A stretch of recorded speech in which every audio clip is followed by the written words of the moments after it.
بسم اللہ الرحمن الرحیم۔ الحمدللہ رمضان کا آخری عشرہ جا رہا ہے۔ اس آخری عشرے میں لیلۃ القدر کی بڑی فضیلت بتائی گئی ہے۔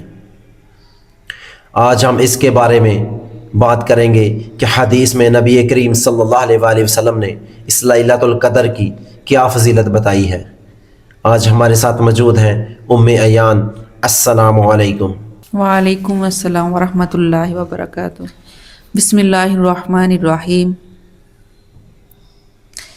لیلۃ القدر، جس کی فضیلت یہ ہے کہ اللہ تعالیٰ نے قرآن پاک میں ارشاد فرمایا، لیلۃ القدر خیر من الف شہر، شب قدر 1000 مہینوں سے بہتر ہے۔ سبحان اللہ۔ 1000 مہینے 83 سال 4 ماہ بنتے ہیں۔ عام طور پر ایک انسان کو اتنی عمر نہیں ملتی کہ یہ اللہ کا ہم پر بہت احسان ہے کہ اس نے اتنی فضیلت والی رات عطا کی۔ نبی کریم صلی اللہ علیہ وسلم نے اس کی فضیلت میں بیان فرمایا ہے، من قام لیلۃ القدر ایمانا و احتسابا غفر لہ ما تقدم من ذنبہ، جس نے شب قدر میں قیام کیا یعنی اللہ کی عبادت کی، اس کے پچھلے گناہ معاف کر دیے جائیں گے۔ سبحان اللہ۔ یعنی لیلۃ القدر کی تلاش جستجو میں ان راتوں کو قیام کرنے اور ذکر و عبادات میں رات گزارنے کی تاکید ہے۔ یہی وجہ ہے کہ نبی کریم صلی اللہ علیہ وسلم اس آخری عشرے میں عبادت کے لیے خود بھی کمر کس لیتے اور اپنے گھر والوں کو بھی حکم دیتے۔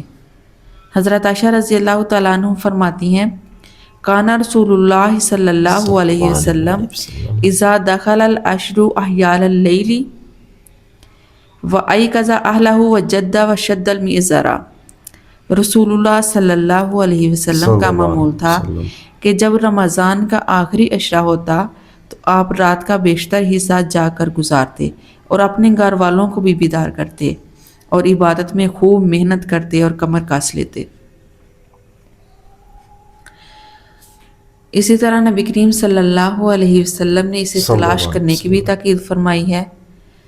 آپ صلی اللہ علیہ وسلم نے فرمایا، انی ارید لیلۃ القدر و انی نسیتها او انسیتها، کہ مجھے لیلۃ القدر دکھائی گئی تھی لیکن اب میں اسے بھول گیا یا مجھے بلا دیا گیا۔ فالتمسوها فی العشر الاواخر من کل وتر، بس تم اسے رمضان کی آخری دنوں کی طاق راتوں میں تلاش کرو۔ بے شک۔ یعنی ان طاق راتوں میں خوب اللہ کی عبادت کرو تاکہ تم لیلۃ القدر کی فضیلت پا سکو۔ اس لیلۃ القدر کو مخفی رکھا گیا ہے، اس کے بارے میں مفسرین نے بہت زیادہ حکمتیں بیان کی ہیں، اور اسے مخفی رکھنے میں ایک حکمت یہ بھی معلوم ہوتی ہے کہ ایک مومن اس کی فضیلت حاصل کرنے کے لیے 5 راتوں میں اللہ کی خوب عبادت کرے۔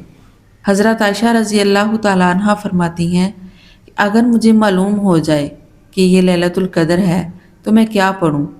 آپ صلی اللہ علیہ وسلم نے ارشاد فرمایا، یہ دعا پڑھو، اللہم انکا تحب العفو فاعف عنی، اے اللہ تو بہت معاف کرنے والا ہے، معاف کرنا تجھے پسند ہے، بس تو مجھے معاف فرما دے۔ آمین۔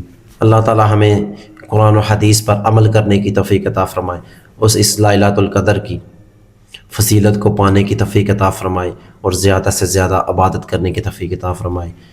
اور اس حدیث کو لازمی شیئر کیجیے گا، کیونکہ میرے نبی کریم صلی اللہ علیہ وآلہ وسلم نے فرمایا کہ اللہ اس شخص کے چہرے کو سرسبز و شاداب رکھے جو میری حدیث کو سنے اور جیسے سنے ویسے ہی آگے پہنچائے۔ تو ہمارے چینل کو لازمی سبسکرائب کیجیے گا تاکہ ہماری آنے والی نئی ویڈیو آپ تک پہنچ سکے۔